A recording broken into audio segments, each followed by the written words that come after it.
Well, good evening, everyone. We are live from Kingman, Arizona, the Journeys KOA campground, and I am really, really excited to be here with Peter for the next 2 weeks. And we're going to just start quickly by asking people as they join us, if you have any questions, please put them in the chat because we would really love to try to answer them. Math questions. Math questions are good. No.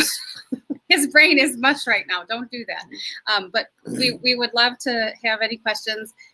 We'll try to answer them at the end. And then also, we love to know where people are watching from, because sometimes, each week, hopefully we're going to have new people joining us live. So we are a little bit later after we chat for a little bit. Jenna's going to come on, and she's going to talk about Natalie, who is the little girl that this next segment is in memory of. But for now, I want Peter to share some of the highlights of this past week with you, because every week it has its own, joys and challenges. So can you share with everybody what it's been like? Well, we have Kansas City, California, Winneconne. Cool. Fond du Lac. Broadhead. Hi, Savannah. Okay, so what was this week like? Well, the high was 115. No, not temperature-wise. Oh, high is like emotional. Heat has been, like, as you guys all know, has been a huge, huge factor. And it's been, the highs have been seeing the crews and watching the crew. I think for me, it's the people. Like, Robin is my third crew. I've had the childhood cancer team, formerly Beat NB, out serving, and it was neat to see them, enjoy the views and do what they do best, and that is tell, to form a story of what's happening and what we're doing. And then Paul was out for this past week. Emery's one of Emery's grandfathers, and it was neat. We had a lot of that I've been doing some night runs, and out in the desert in the middle of the night with no light pollution is scary. And it's pretty too, but it was scary sometimes. And so we had a lot of fun, like at 3 a.m. in the morning. So my highlight has been the people, without a doubt. And the views, of course, are beautiful. Nonstop, beautiful views, mountains. How have you been breaking up your runs? Because running 28 miles a day, but you kind of figured out a way to do it so that it's somewhat bearable and you're not running through the entire night. Right. So I'm basically trying to run during the coolest time of the day. So, from dinner time into the evening, after dinner, and then early in the morning. So, we'll have basically a quick nap around, from 11 to 3 a.m. or so, 4 a.m., get up, do another 14, and then do most of our sleep during the day. But temperatures are supposed to get cooler, so I'm hoping that we can transition out of the night running, because I actually kind of don't like the night running too much. Anything else you want to share about the week before I talk about math? Has been hard for me to do. Simple non-runners don't understand what you're talking about, but when you're running a lot of miles, you play math games in your head, and you're like, okay, I have 10 left. That means I just have to run 2 miles 5 times, or you do just silly whatever things you can break it. But I can't even do that. So yeah. I don't so want to the people have been the highlights. The low has been, it's actually not really a low. I mean, the temperature has been the biggest challenge, and we're dealing with it. So, is that a low? I don't think so. That's a high too, because we're getting through it, and we're almost out of it. So no lows. It hurts to run 300 some through a couple of states. As you might expect, with some pain, but Sounds good. Sounds good. I will just share, before we bring Jenna on, I will just share kind of my perspective now that I'm here and I get to crew Peter for the next 2 weeks. Crewing is hard work. In fact, I copped out last night. I got into Vegas, drove down here to be with Peter and Paul, and I got about 2 miles into crewing last night with them, and I was like, you want to take me back to the RV so I can sleep? I kid you not. But I just thought, no, crewing is hard work, and I really appreciate all the guys that have taken care of Peter up to this point. It's not a vacation. There are definitely a lot of highlights and very worthwhile moments to be a part of this run. But I'm looking forward to the responsibilities that crewing involves in the next 2 weeks. And yeah, we pretty much have every segment crewed with the exception of one segment, and that is sometime in late September, early October, I think. I don't know. Yeah, early October. So anyway, thanks for listening. Jenna is going to come on and share with all of you about Natalie. And I think she's going to highlight some of the other kids that Peter talked about this week. So hi, Jenna. Hi, Jenna. Hey. Hi, guys. It's segment 15 that's not crewed. Okay. Correct. That's right. Yeah. So All the rest is crewed. what state is that in? 15, what is that, Indiana? Yeah. Okay. That's Caleb's segment. Okay. And they're from Indiana, so I'm pretty sure it's Indiana. Yeah. But it's pretty good. Yeah. Beautiful state. Yeah. Only one segment not crewed, and we still got a few weeks to get that done. Yes. Yeah. Yes, you do. Okay. Well, yeah, I'm going to talk about Natalie. Since this week is about Natalie, this is Natalie's segment. So a lot of you guys know we picked kids, now, like, what, a year and a half ago almost? Well, over a year and a half ago. Yeah. When we picked Natalie, she was still here, still fighting. And unfortunately, since she has passed. And so I'm just going to try to go over her story. Her mom was unable to join us tonight to tell, so I have to I might be looking down sometimes because I'm just going to make sure I tell her story correctly since I don't have it memorized. But She's so cute. Natalie was just 2 years old on February 2016 when she was diagnosed with stage 4 neuroblastoma. Before that, she was a healthy, happy baby with no signs or symptoms of cancer before her diagnosis. Natalie did kind of the standard protocol, the 5 rounds of chemotherapy. She went through a brutal surgery where she had a really hard time recovering. Then the 6th round of chemo. Then she went into radiation, Accutane, and the antibody treatment up at Sloan, which is the New York hospital that treats a lot of NB kids. Then they moved on to a year of the vaccine trial, so that's supposed to prevent relapse. Unfortunately, just 3 months after she completed the trials, she did relapse. In June of 2018, she stopped eating and was moaning in her sleep, and they had emergency scans and found out that she had relapsed. So they flew back to New York and started more chemotherapy, more antibody, but she progressed through that treatment. So in November of 2018, they traveled to Michigan at the Helen DeVos Children's Hospital, had a lot of testing done.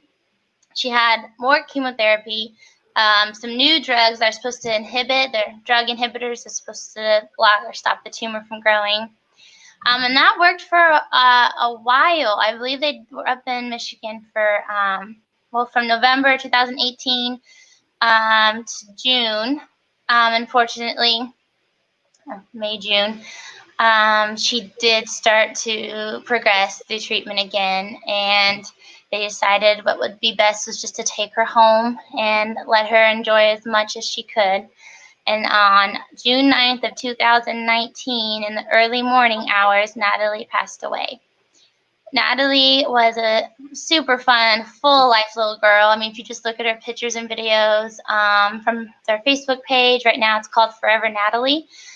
She was sassy and always laughing and always smiling. And her mom and her loved to do live videos. And I can remember watching them and just thinking, like, what a connection they had. And I know, I mean, obviously, I know that hurt and that ache that now that Amber has for her daughter. And I just hate these stories. Like, this is just too many babies have been taken from neuroblastoma. Too many babies are no longer in their mama's arms. And it just hurts my heart knowing that Amber's hurting and also knows this pain. And Amber's also, like me, we're fighting for our kids still. And I started a nonprofit in Natalie's name, and they've been busy and doing a lot of good things for kids. But that's not the ending we wanted. That's the reason this run had to happen, is because those endings need to stop. The endings need to be healthy children with less horrible, life-changing side effects, and we need more and more success stories. Like I think I said last week, even now, Matthias's mom commented when Matthias was diagnosed, they still are only giving MB kids 40 to 50% chance of surviving 5 years. That's the 5-year goal. If you live 5 years, then apparently your chance of survival goes up. Live and don't relapse, of course. And when Emery was diagnosed, they told us if she literally followed the rule, followed the book, did everything perfectly, if her cancer did exactly what it was supposed to do, then we'd have that 40 to 50% chance of her still being here.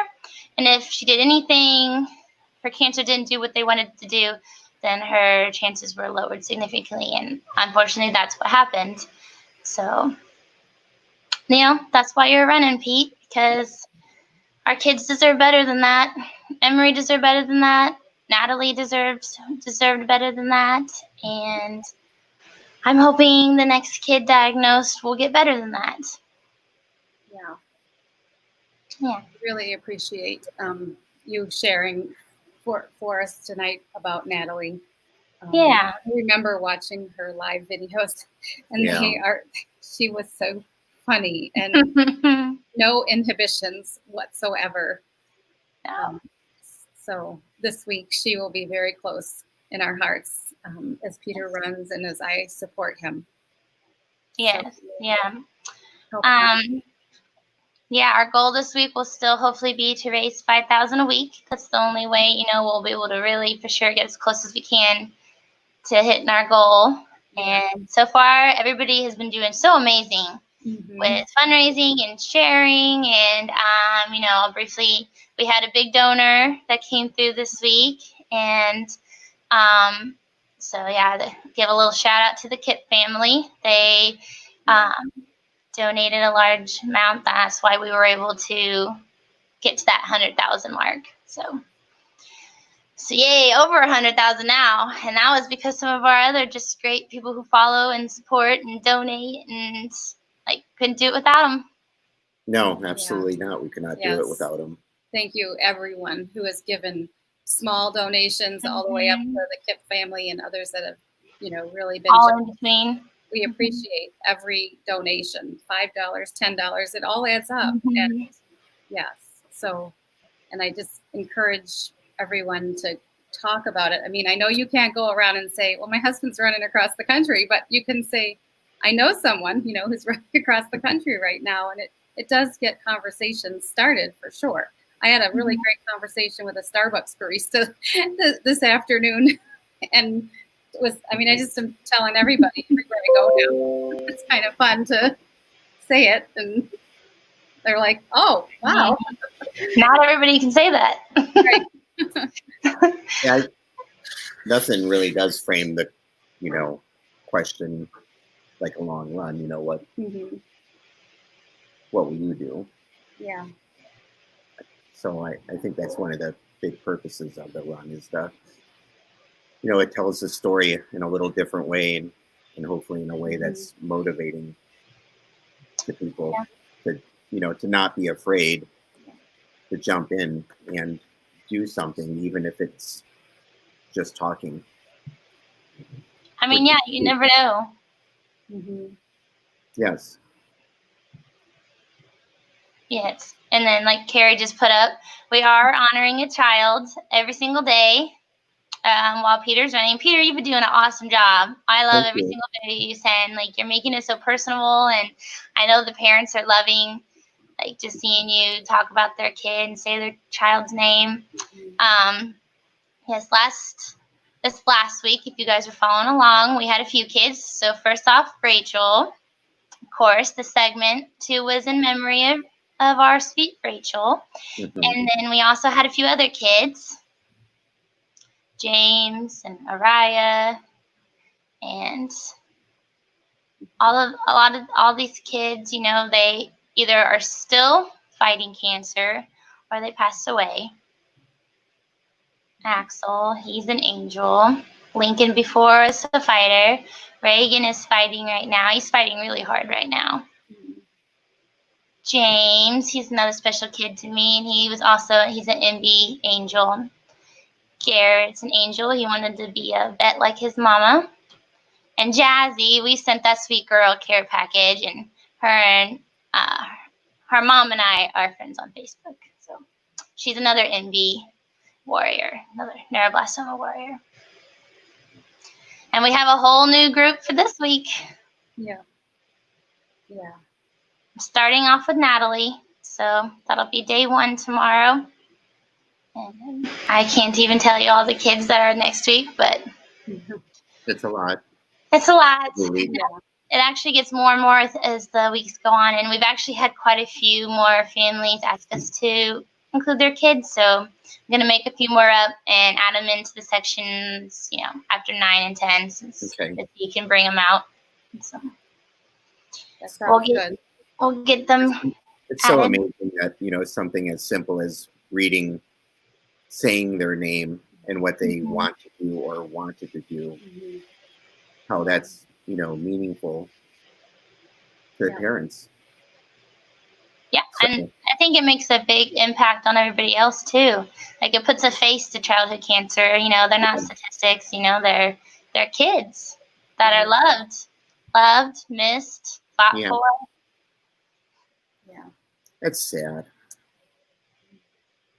And I personally, I want to thank everybody who's been the prayer warriors out there that are praying for the kids that are fighting still, and praying for Peter as he runs. I have a specific ask for all of you for Peter this week. He just has a little discomfort in his ankle, so we want to, you know, he's icing it, he's doing all the things that you do. He's probably not happy with me for sharing that, but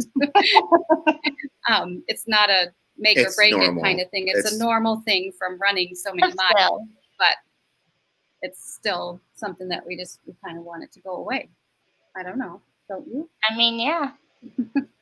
It's not that you know, of course I want it to go away, but you're just, it's a lot of miles. I mean, you don't get a pass. You don't get a pass from pain running across the country. Yeah. And so I don't ask for a pass. Yeah. Yeah, he's doing it. He's doing every single mile from one ocean to the other. I guarantee it. So we do have a question from Gretchen, our good friend Gretchen in Wisconsin, who's going to be crewing with another good friend later on. How do you stay focused while out on the pavement?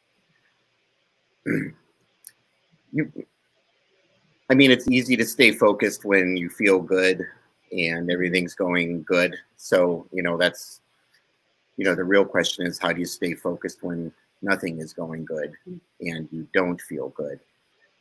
And I can tell you, no poster, you know, you can't remember a catchy phrase on a poster, you know, say, you know, whatever you save on your Facebook page. You know, there's no catchphrase that makes it all better. Makes it all better. You just have to be willing to stay. You have to be willing to stay present, like, you know, the fact that it's, you know, it sucks right now, and to just keep going, even though it hurts. You know, you have to be okay holding that discomfort.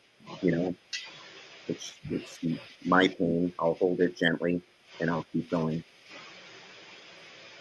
But no, you know, motto. You just can't remember stuff like that. And even if you do remember something, it doesn't make it better. It still hurts. You know, no kind words make it better.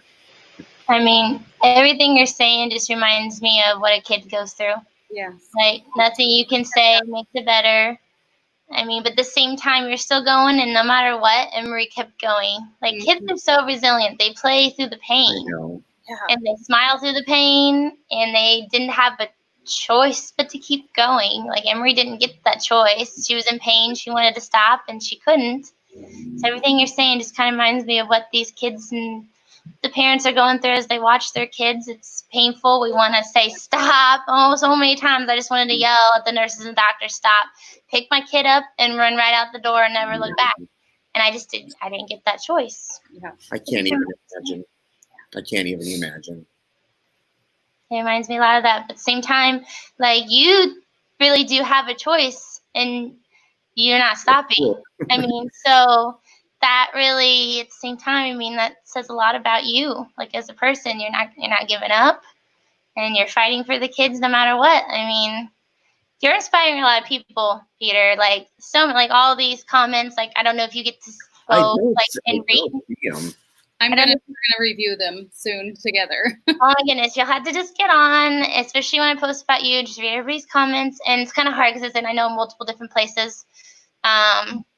Especially even when you just post on your page and stuff, I see a lot of comments. So yeah, people are really cheering you on, and you're motivating, and you're inspiring a lot of people. Well, I'm thankful to hear that. I was really happy to hear about our, getting halfway to our fundraising goal. Yeah. That was pretty amazing. That's pretty exciting. And you're only on week 2, and we're at the halfway. Yeah. I mean, that's pretty good. Yeah. Savannah asked for a crazy story or two. Oh, yeah. I've got some crazy stories or two. So can I tell them? I mean, some people are going to freak out, especially about the creeper ban. Especially my parents. So I don't want to overly worry anybody. Oh, come on! Now you have to tell us. So at I don't know, this was with Paul Smith on this last segment, and we were actually on a portion of the road through the Mojave that was closed on both ends to through traffic, and there's very few houses, and the houses that are there are, run down. They look like they've been there since the dinosaurs. And so I could hear and sound carries really far in the desert. So I could hear 2 guys talking, 2 distinct voices talking. It's pitch black. It's just me. I mean, I know Paul is nearby. And I'm not going to tell this story. I got another one. No. So Paul and I are together. Write a book someday. Paul and I are together. I heard a chainsaw in that other one. So I'll leave that as it is. What are 2 guys doing in the middle of the desert with a chainsaw at 3 a.m.? Oh. You can't make this. Did you not make any noise and just keep running a little faster? Yeah, I think they were probably doing wood carvings, of eagles and bears and stuff. At 3 in the morning. So one of the funnier ones, not funnier, but another scary one was Paul and I are actually together, and I just came up to the truck, and he's getting me some water and and some food and stuff and taking care of me. And I turn. This is again on the closed road, no cars, nothing, pitch black, no towns, no cities, nothing. And I turn around over my shoulder like that, and there's a guy standing about 50 feet away from us out of the blue with a square light strapped to his chest, like a neon light with lights in 4 corners. And Paul saw it too. And he was slowly walking closer to us. I was like, Paul, do you see that guy? And he's like, yeah. So Paul got in the truck, and I said, stay with me, Paul, don't leave me. And we just kind of went together, and the guy just didn't say anything. He just stood there. His residence was nearby, and I'm sure he was just, checking out we what were they scarier to him than he was to us, he's probably like, why are two guys in the middle of the desert? That's weird, and that is weird. So I'm sure we startled him more than startled us, but it freaked me out.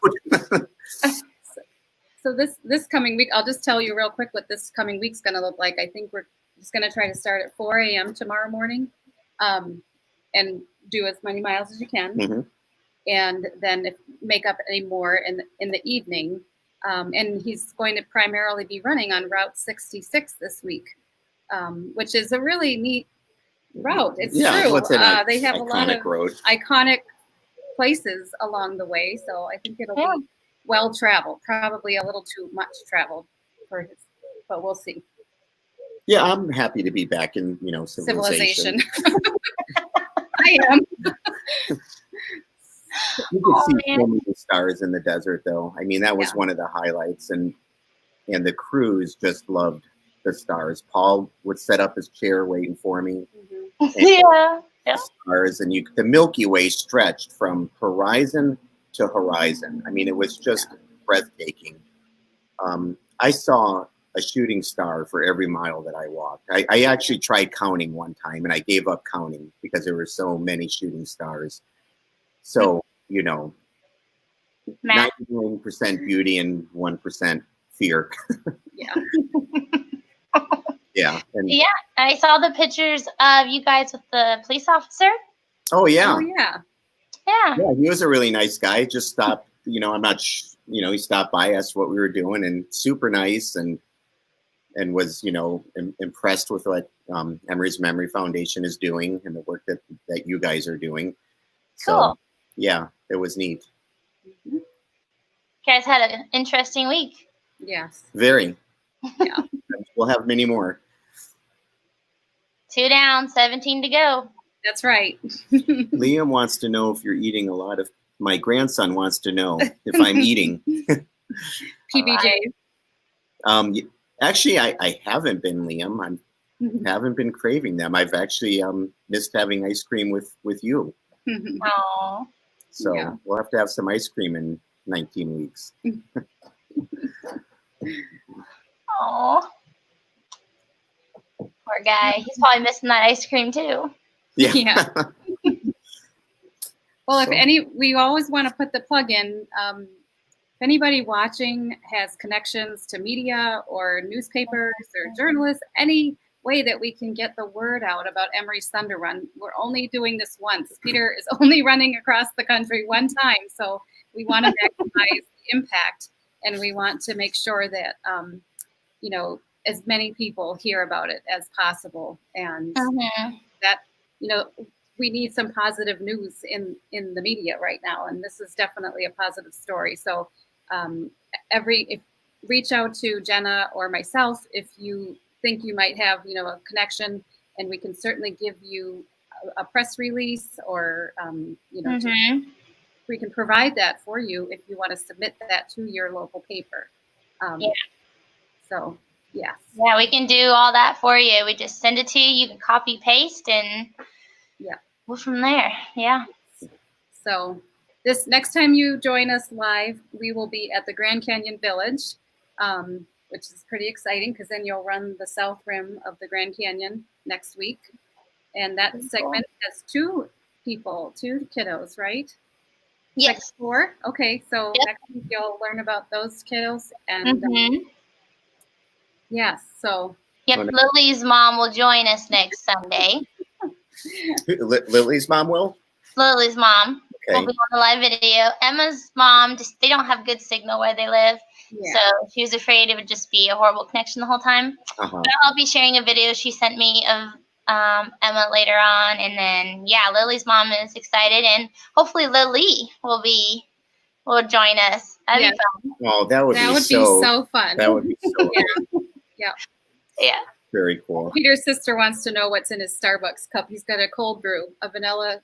Yeah, finally some real coffee. I was able to pick up for him today. So, he is enjoying that, I bet. Thank you, Starbucks. So, Starbucks. That's who we need as a sponsor. Yeah, that would be amazing. Yeah. Well, if anybody else has any questions, we can answer them real fast. And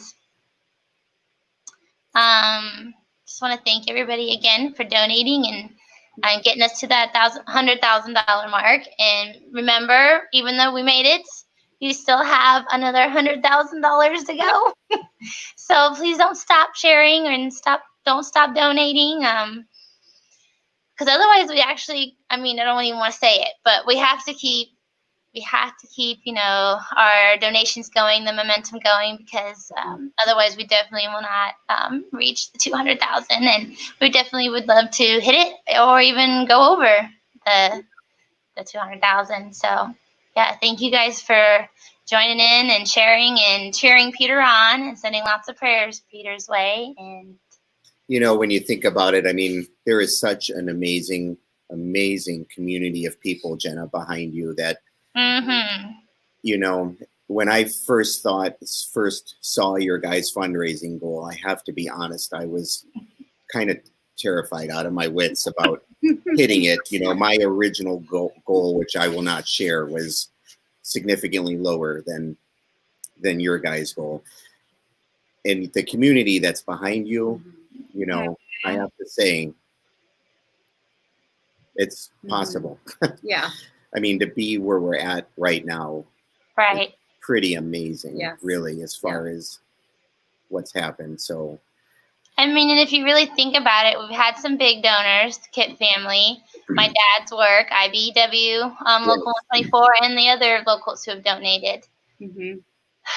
But I mean, yeah, isn't that amazing that a union, you know, hardworking, I mean, everybody that donates is a hardworking, you know, hardworking people. There's no not hardworking people that haven't donated. It's a sacrifice for everybody, you know, but, you know, for a union, the organization, to donate and then to ask its members to donate is just pretty sacrificial, which. Yeah, no, we've had just individuals from my dad's, from IBW, donate too.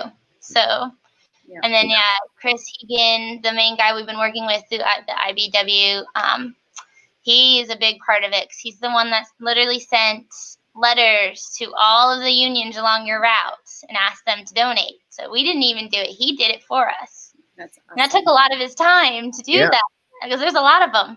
That's, yeah. That's the kind of community that's, you know, when they're taking initiative to make something happen, that's when things happen, you know, and that's what I love about what's happening for your organization, for Emery's Memory Foundation. Yeah. And then, you know, all the segment sponsors we've gotten so far. I mean, there's definitely some other ones who have really stepped up. But even, you know, all the way down, like Robin said, to the $5 and $10. I mean, it adds up. Like, if you just think about, like, you know, if everybody on just our little group page donated $10, like, you know, we'd smash our weekly goal out of the park. So little donations, but a lot of little donations really do add up. Yeah, there's our sponsors. So some of our big sponsors. Yep. So thank you. Yes. Thank you everyone for joining tonight. And I agree with you, Savannah. I think our momentum is building and people are going to be inspired. And I don't know, I've believed all along we're going to exceed our goal. I do too. I do. I feel it too. Yep. Yes. So tomorrow morning at 4 a.m. Mountain Standard Time, Pacific Time, whatever time we're on, getting up and running. And Segment 3. Yep. For Natalie. All right. Well, I'm not going to be running. I walk with Peter. Well, so I hope you guys have a good start to your morning. Thank you. Send me pictures and videos when you can. We sure will. And thanks for joining tonight. I think that's it for the night, right? Yeah, I think so. So everyone have a great night. Have a great week. And tell people about Emery's Thunder Run. Yes. Tell everybody. Good night, guys. Night, everyone.